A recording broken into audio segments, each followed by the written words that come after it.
So I'm just going to start with a poem by Triratna. My hut lies in the middle of a dense forest. Every year the ivy grows longer. No news of the affairs of men. Only the occasional song of a woodcutter. The sun shines and I mend my robe. When the moon comes out, I read Buddhist poems. I have nothing to report, my friends. If you want to find meaning, stop chasing after so many things. So why am I giving a talk on entering the forest?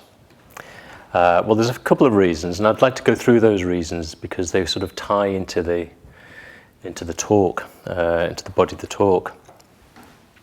First of all, I have an intuitive respect and like or love of trees, especially big and ancient trees. I enjoy being in woods and forests. Last year I had the good fortune to go to California, and I went to a grove of giant redwoods, sequoias. This species of enormous tree has been on the planet for about 240 million years, and it can grow to the height of about 370 feet, and also to a diameter of 24 feet, up to 24 feet. Some of the largest trees that are still alive now were alive a couple of thousand years ago. And it's amazing to think there's trees alive, some of these sequoias, these giant redwoods, that were alive during the time of Jesus. Probably aren't any that were alive during the time just 100 years before of the Buddha, unfortunately. In the last 200 years, mankind has felled 95% of the giant redwoods on the western seaboard of the USA, which is where they grow. Most of the tree felling has happened during a single 80-year period. Of course, deforestation isn't unique to the United States. Britain is the second most deforested country in Western Europe. Several hundred years ago, Britain was covered, the landmass of Britain was covered in trees. Now only 12% of land coverage is forest. And that compares pretty poorly with the rest of Europe, where the average is about 25%. It seems that man, especially modern man, is driven to control and create order where there is wilderness. We tend to have a utilitarian outlook. In Oscar Wilde's words, we seem to know the price of everything and the value of nothing. By destroying the forest, we are decimating the natural environment, the biodiversity of the planet, and of course, we are ultimately killing ourselves. And I don't just mean physically. We're killing ourselves psychologically and spiritually too. And I think this is well conveyed, albeit in quite a cheesy and Hollywood way, in the film Avatar, which I imagine many of us here have seen. A few years ago, as many of you know, I spent about 16 months in the men's residential community at Guccialoca, which is the men's ordination retreat centre in southern Spain. One of the key attractions of going there was the opportunity to live and work in a fairly remote mountain forest context. It's mostly pine and holly oak trees, so it's not a particularly interesting forest, but it is a forest nevertheless. It was and is a wonderful place, and I loved it. But why did I love it? William Blake described man as consisting of four functions, or what described as zoas. These are the body, reason, emotion, and imagination. He believed that we are fallen or divided when our humanity, which he associated with the imagination, is asleep. And we develop our potential, we become integrated individuals when we identify with and live from our imagination. For me, the forest is a place where the imagination can thrive. In the context of the forest, I feel more earthed, whole, and connected to my depths. Possibly because there's no mobile phone coverage, no TV, no internet. With the absence of such distractions and being surrounded by nature, The imagination, no longer swamped by synthetic external stimulation, is free to surface and express itself. This is why I'm drawn to the forest, and I think it's why many of us are drawn to the forest. For quite some time before I was ordained in 2004, I was intrigued and fascinated by a particular picture, a painting, by the German Romantic artist Caspar David Friedrich. So here we are.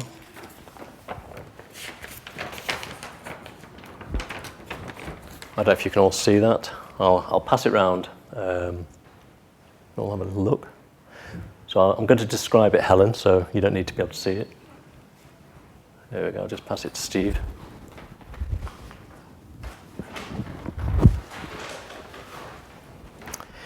So the picture's called Chasseur in the Woods.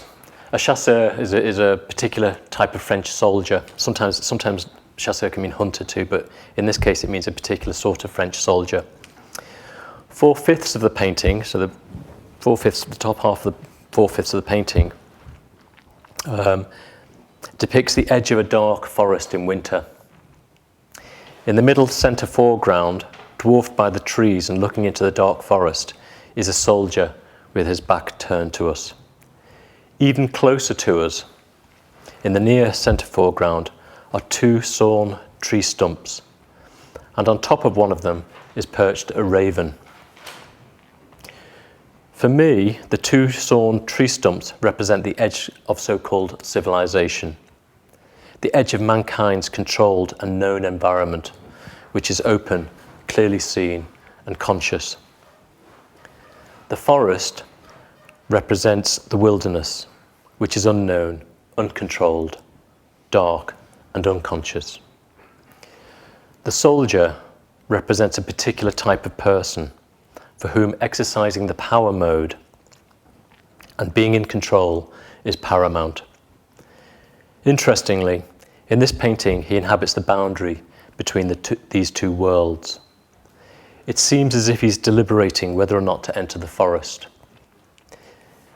In mythology, particularly Celtic mythology, the raven often represents death, especially death after a battle. But it needn't be a battle that results in physical death. It could be a battle that results in social, psychological, or even spiritual death. Perhaps you can see why I was drawn and why I'm still drawn to this picture, and I'll return to it towards the end of the talk. The final reason that I'm giving this talk, which I'm entitling Entering the Forest, is because of a throwaway comment that was made at the beginning of a retreat I went on last year. On the first day of the retreat, the leader invited us all to say a little about ourselves and to report in and say why we were there. One of the retreatants reported that she'd been having a difficult time, but recently things had got better. She ended her reporting in with the phrase, "But I'm not out of the woods yet." And it was this phrase, more than anything on that retreat, that stayed with me and that I worked with for the whole week that I was there. Something about it gnawed away at my psyche, and I just couldn't put it down. Again, I'll say a little more about this later. So those are the reasons why I'm giving this talk. So what's the meaning of the forest? What does a forest mean? In an illustrated encyclopedia of traditional symbols, the author, J.C. Cooper, writes, "Entering the dark forest, or the enchanted forest, is a threshold symbol, the soul entering the perils of the unknown, the realms of death, the secrets of nature, the spiritual world which man must penetrate to find meaning." Verse 99 of the Dhammapada, the Buddha says, "Inspiring are the forests where worldlings find no pleasure. There the passionless will rejoice, for they seek no sensual pleasures." The whole of the Dharma, and perhaps the whole of this talk, is in this verse. For the Buddha, the forest is definitely not a place of sensual pleasures. And if we don't enter it wanting or expecting sensual pleasures, if we leave the world of attachments behind, then we will find inspiration and experience joy. Inspiration comes from the Latin word inspirare. It means to create a positive feeling in a person, to animate and to inhale. So bearing this in mind, we could say that the forest is a place where we are invigorated, become animated, come to life. And how does this happen? Well, it happens through renunciation, letting go and embracing simplicity, through facing our fears, through transformation, and finally, through opening ourselves to reality. And in the rest of the talk, I'll be addressing each of these in turn. So first of all, the forest is a place of renunciation, letting go and embracing simplicity. In contemporary society, I think renunciation gets quite a bad press. It somehow smacks of repression. I wonder if the reason for this is that contemporary society and the economic system that supports it promotes the exact opposite. Instead of renunciation and embracing simplicity, it encourages excess, profligacy, uninhibited indulgence and greed.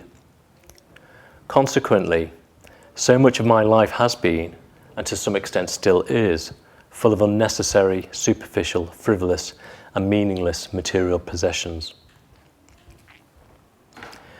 When I lived at Gukyaloka, I had a rucksack of material possessions for the whole time that I was there. When I lived at a men's community in South Manchester, I had a bedroom full of material possessions. When I bought a 4-bedroomed house, I very quickly filled that full of material possessions. Was I any happier with a house full of material possessions than a room full of material possessions, or even a rucksack full of possessions? If I really think about it, then the honest answer has to be no. But for some strange reason, that doesn't stop me collecting them. If or when we live in the forest, it's much more difficult to accumulate and retain stuff, because so much of what we're attached to in the city has absolutely no use or value in the forest. In the forest, it's much easier to see how unnecessary and to some extent ridiculous so many of our everyday attachments are. In the forest, we have the opportunity of exchanging a quantity of things, a quantity of stuff, for increased or greater quality of experience. We begin to appreciate the apparent paradox that less really can be more. Sangharakshita, in Vision and Transformation, says, sometimes people think of giving things up in terms of sacrifice. Parting with things is a painful wrench, but it should not be like that. In Buddhism, there really is no such thing as giving up in this way. From the Buddhist point of view, what is required is not so much giving up as growing up. It's not sacrifice to the adolescent. It's not a sacrifice to the adolescent to give up the toys of childhood. And in the same way, it should not be a sacrifice for the spiritually mature person, or the person who is at least verging on spiritual maturity, to give up the toys with which people usually amuse themselves. The point to be made is that if we really have some degree of vision of the true nature of existence, and have really to some extent seen the inadequacy of material things, then our hold on them will be relaxed, and we will be quite willing and happy to at least let some of them go.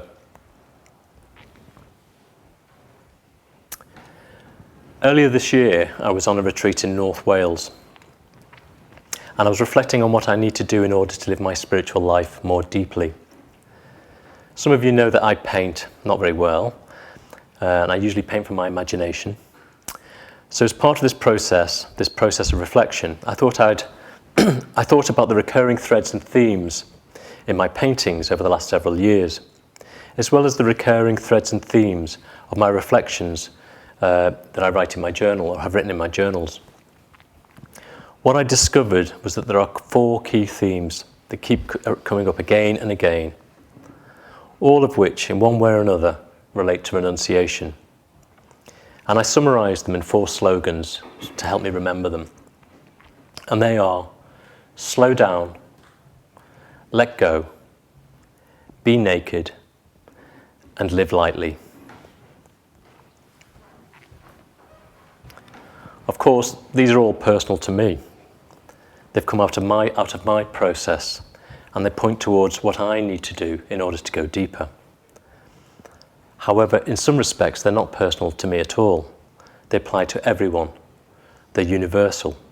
I'll go through them in turn. So first of all, slow down. The evidence of my life would tend to suggest that I've unconsciously operated by the principle that because my life and time is finite, I need to pack in as much as possible. This has resulted in me often rushing about. Sadly, and rather embarrassingly, I still do this.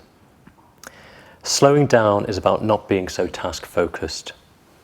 It's about placing more emphasis on the process of how things are done, rather than overly focusing on achievement. Being rather than doing, just slowing down, waking up and smelling the coffee. It's probably fairly obvious that mindfulness and awareness do not flourish in the fast lane of life. But despite knowing this intellectually, it's still a difficult lesson to put into practice. So the second slogan is let go. Letting go is about not seeking to control, not striving after certainty, being more open to spontaneity and a bit of chaos. If everything in phenomenal existence is impermanent and insubstantial, then trying to hold on to control is both pointless and inevitably leads to suffering. Ultimately, letting go is the only option if we want to experience peace and contentment. Again, in my own experience, there's often a gulf between knowing this and doing something about it. So my third slogan is be naked. Being naked is about being transparent and congruent and having nothing hidden. To be naked demands that we let go of other people's opinions and judgments of us. It means to be who and whatever I am, regardless of what anyone else thinks, regardless of what anyone else wants me to be. And finally, the last slogan, live lightly. I think it was Bhante who said that angels can fly because they take themselves so lightly. Living lightly is about not being so earnest, heavy, and serious. It's about being open and receptive to fun and joy. On another level, living lightly is about treading lightly on this planet, not leaving a heavy environmental footprint. Ultimately, what slowing down, letting go, being naked, and living lightly add up to is a loosening of attachment to the sense of self. They point towards a more fluid and less fixed or definite sense of who I am. And this only happens by breaking down some long-standing and very unhelpful habits. In his lecture, The Taste of Freedom, Sangharakshita says, the person we think of as George or Mary and recognize as acting in a particular way is simply a habit that a certain stream of consciousness has got into. But since it has got into it, it can also get out of it. It's like a knot tied into a piece of string. It can be untied. Breaking the fetter of habit means, essentially, getting out of the habit of being a particular kind of person.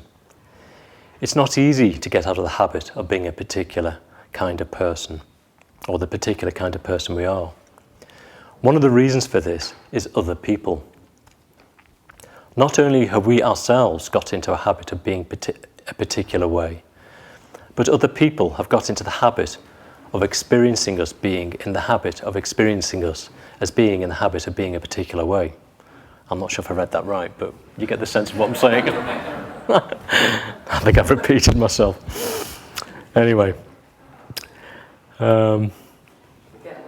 You get what it means, thank you. So, by entering the forest, we take ourselves away from the clutter of our everyday lives, away from the usual distractions, and away from the people who reinforce our sense of who we think we are. Perhaps it would be an interesting experiment to see what it's like to consciously behave in non-habitual ways, perhaps just for a week or two. The prospect of this might be liberating and perhaps a little frightening too. So now the forest as a place for facing fears.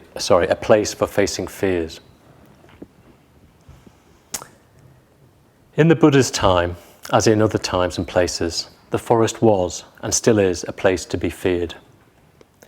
It was full of wild animals, demons, spirits, beasts and bandits.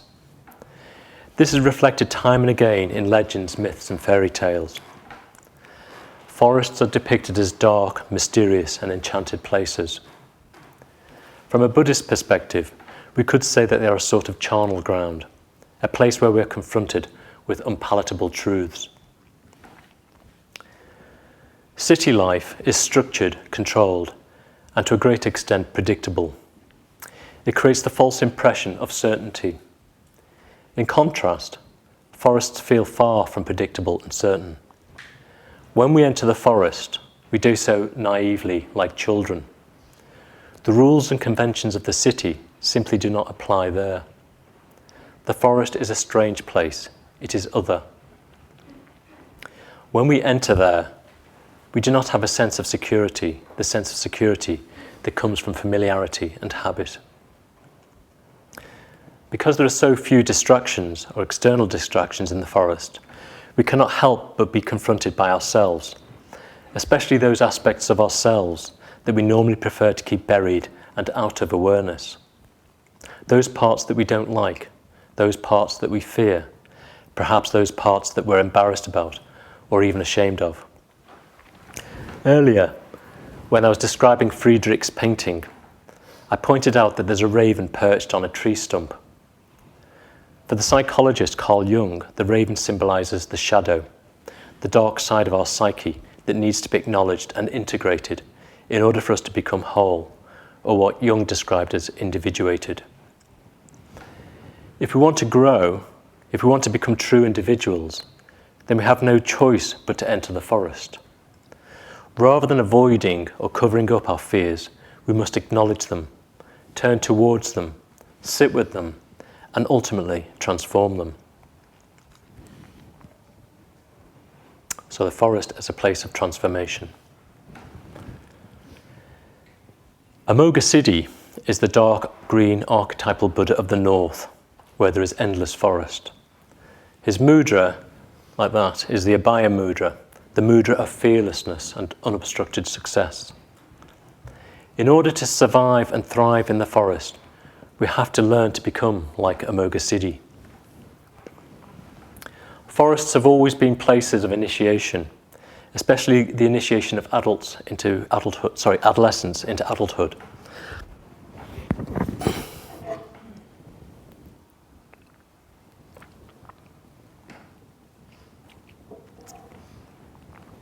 In tribal cultures, adolescents enter the forest and are confronted with various trials and challenges.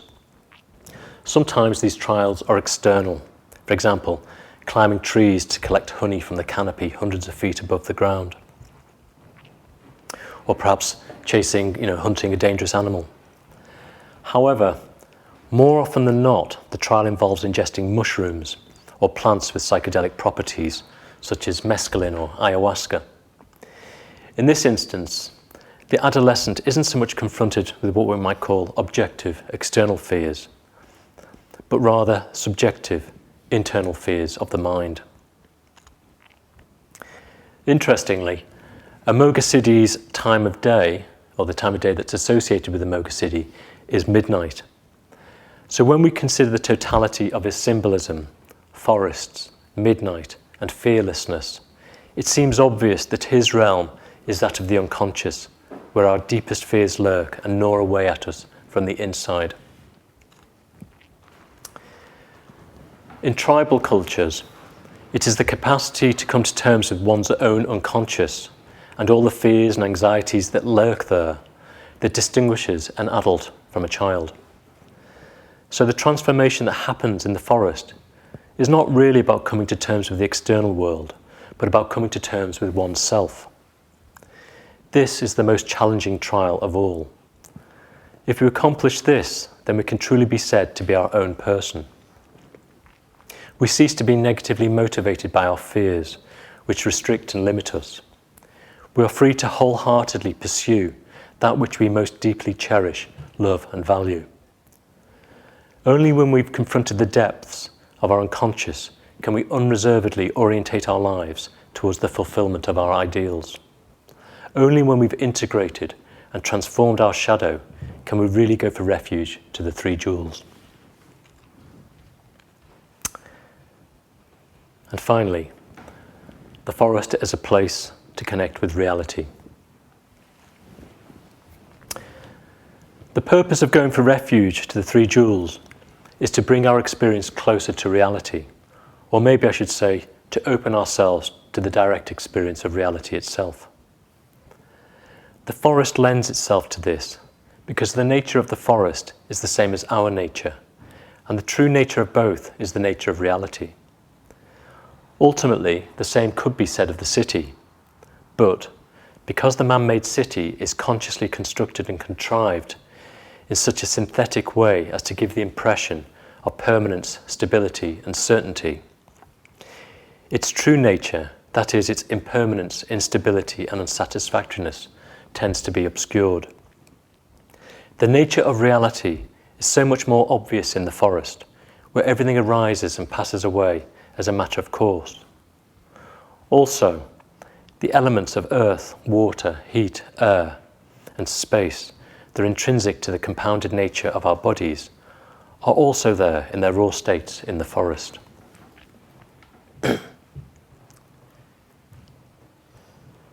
Intuitively, I sense that once we acknowledge, confront and let go of our fears of the forest, we can then completely relax into the forest, because I've already said, its nature reflects our nature. In the forest, in nature, we are more easily able to see the truth of our own, everyone else's, and everything's impermanence, our vulnerability to causes and conditions over which we have little or no control, our fragility, our uniqueness, our preciousness. And with heightened awareness of this, the natural emotional response is Katanyata, gratitude, metta, and karuna, compassion. Emotions that are perfumed with the nature of reality. And our behavioral response to these emotions is to let go and further loosen attachments to the world of samsara.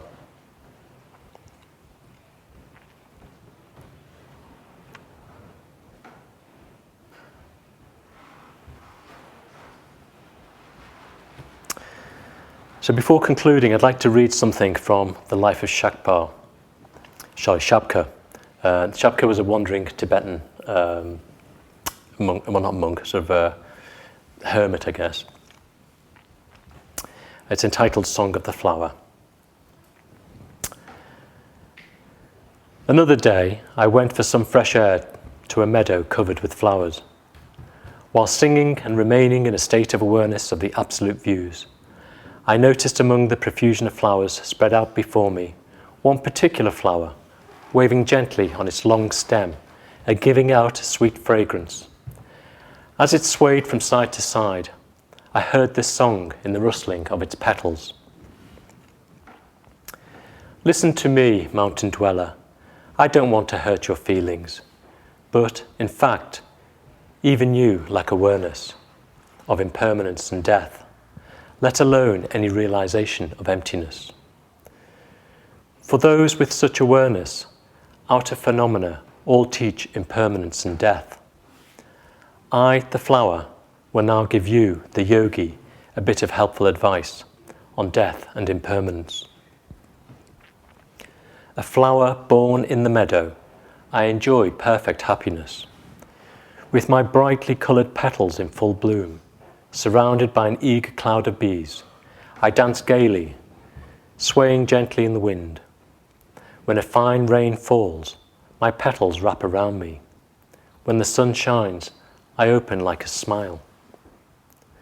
Right now, I look well enough, but I won't last long, not at all. Unwelcome frost will dull the vivid colours, till turning brown I wither. Thinking of this I am disturbed. Later still, winds, violent and merciless, will tear me apart until I turn to dust. You, hermit, are the same nature, or of the same nature. Surrounded by a host of disciples, you enjoy a fine complexion. Your body of flesh and blood is full of life. When others praise you, you dance with joy. Right now, you look well enough, but you won't last long, not at all. Unhealthy aging will steal away your healthy vigour. Your hair will whiten, and your back will grow bent. When touched by the merciless hands of illness and death, you will leave this world for the next life. Since you, mountain roaming hermit, and I, the mountain-born flower, are mountain friends, I have offered you these words of good advice. Then the flower fell silent and remained still.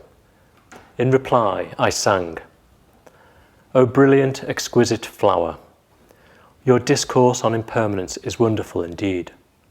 But what shall the two of us do? Is there nothing that can be done? The flower replied, Among the activities of samsara, there is not one that is lasting. Whatever is born will die. Whatever is joined will come apart. Whatever is gathered will disperse. Whatever is high will fall. Having considered this, I resolve not to be attached to these lush meadows, even now in the full glory of my display, even as my petals unfold in splendour. You too, while strong and fit, should abandon your clinging. Seek the pure field of freedom, the great serenity. So in conclusion, when we go on retreat, or even when we come here to the Buddhist centre, say to an evening like this one, we just sit in, whether we're sitting in front of the shrine, here at home, we are metaphorically entering the forest.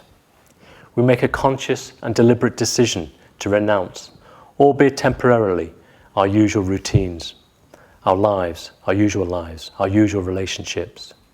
We place ourselves in conditions that encourage our depths to surface, conditions that may reveal our shadow and the fears that accompany it.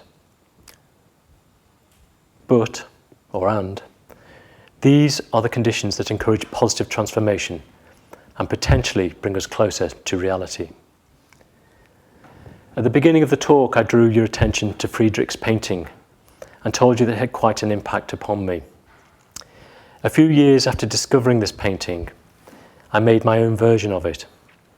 In my painting, the soldier had taken off his armour and was entering the forest naked. Something in me strongly sensed that this was something I needed to do in order to change and grow. I needed to let go of trying to be so in control of my life and somehow find a way of living more lightly. For quite some time, the story or narrative that went along with this painting was that I should enter the forest, travel to its centre, face my fears, and then return to my regular life. A bit like the archetypal journeying to the centre of a labyrinth, and then coming out again. However, if you remember at the beginning of the talk, I also told you about a fellow retreatant's comment.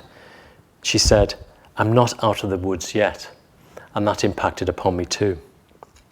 That comment stirred something in me, and it wouldn't leave me. I pondered and reflected upon it for the whole of the retreat, and it ended up changing the narrative I'd rehearsed so well about Friedrich's forest painting. I experienced a sort of epiphany or insight, which was that, as a Buddhist, I am committed to going for refuge to the Buddha, Dharma, and Sangha. In making that commitment, I have metaphorically entered the forest and all that that entails. My epiphany, if I can call it that, was that having entered the forest, I shall never leave it. The act of going for refuge to the three jewels means that we shall forever dwell there, forever renouncing attachments, forever facing fears, forever transforming ourselves, and forever striving to live congruently with reality. This means slowly but surely becoming creatures of the forest. As Buddhists, we have all entered the forest, and over time we come to realize that the forest has also entered us. Thank you.